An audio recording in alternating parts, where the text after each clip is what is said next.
Hi everyone, I'm Pranoti, host of Under the Microscope. This series is brought to you by the Real Scientists Nano team. Our goal is to provide a platform where scientists can communicate their work and interact with the public. With that in mind, every week we introduce you to a scientist working in the field of materials or nanoscience, who tweets from the Real Scientists Nano Twitter account, which is realsci_nano.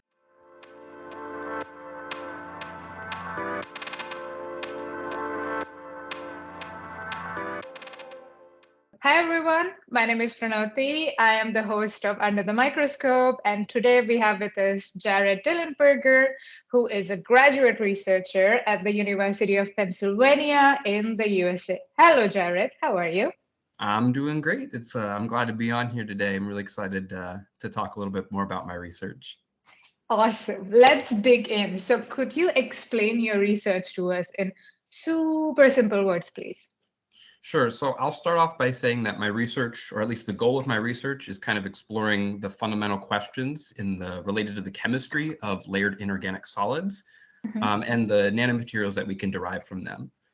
So in essence, this is looking at functionalization of these types of materials, these nanosheets, the exfoliation of the nanosheets, as well as looking at some of the thermochemistry that's related to these processes. But to explain that in even more simple terms, and I like to use the reference of lasagna, is these layered materials are very much like lasagna in the fact that they are all stacks and stacks of the same sheets almost in one big stack, just like lasagna.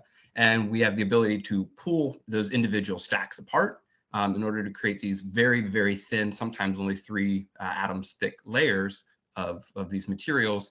And they have really unique properties that you wouldn't find in the bulk material. Okay, interesting. So which materials are we looking at here? Or let me rephrase it. Do you have a favorite nanomaterial, a favorite nano lasagna sheet? Yeah, that's a great question. So there are a ton of different types of these 2D materials, as they're often referred to. And I know one of the most popular ones is graphene. That got a Nobel Prize, I believe, in 2010. But I actually really like double layered hydroxides. And so these are really fascinating materials because most layered materials are, you can get positive cations in between the layers, right, of those stacks.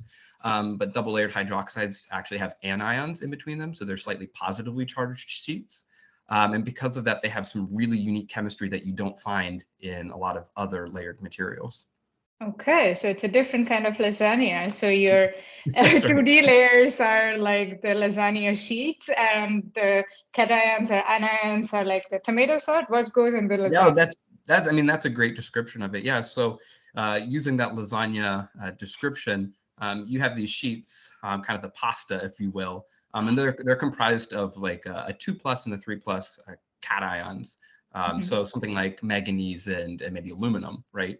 And then there are hydroxides in there. But in between the sheets, the pasta sauce, if you will, you have different types of anions and also water. So things like carbonates, nitrates, chlorides are also found within those inner layers. And you can exchange those materials out as desired to get different types of structures and different properties within the inner layer space, that pasta sauce area. Oh my God, that is so cool. I'm so hungry right now. Okay. I love that. Awesome. Let's talk more about it in the long podcast. So what can the followers expect in the week that you will be taking over the Real Scientist Nano Twitter account, other than the lasagna and pasta jokes and references? Yeah, of course. I'll make plenty of different pasta references, of course. But I'm hoping to talk a little bit about, of course, my journey into how I got involved in layered materials and that process through grad school. But also, I'm really interested in talking about not only how we can make bulk layered materials, but the processes involved in actually exfoliating these materials into single nanosheets. There are a lot of different ways that you can do that.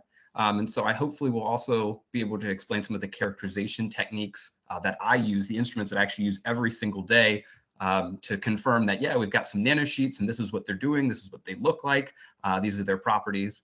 And I also will try to get a little bit of Philadelphia flair in there, since that's where I'm at right now, talk a little bit about some of the science exploration that you can do here in the city, different museums and things like that.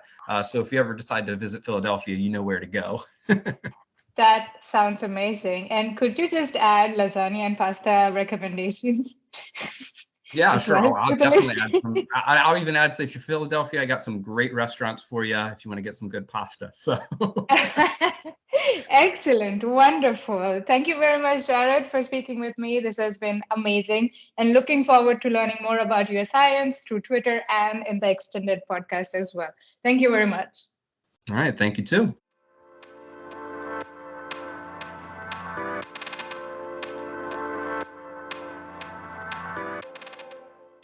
Thank you for listening. This is Pranoti, host of Under the Microscope. To know more about us, visit our website, thesciencetalk.com, and follow us on Twitter at realsci_nano.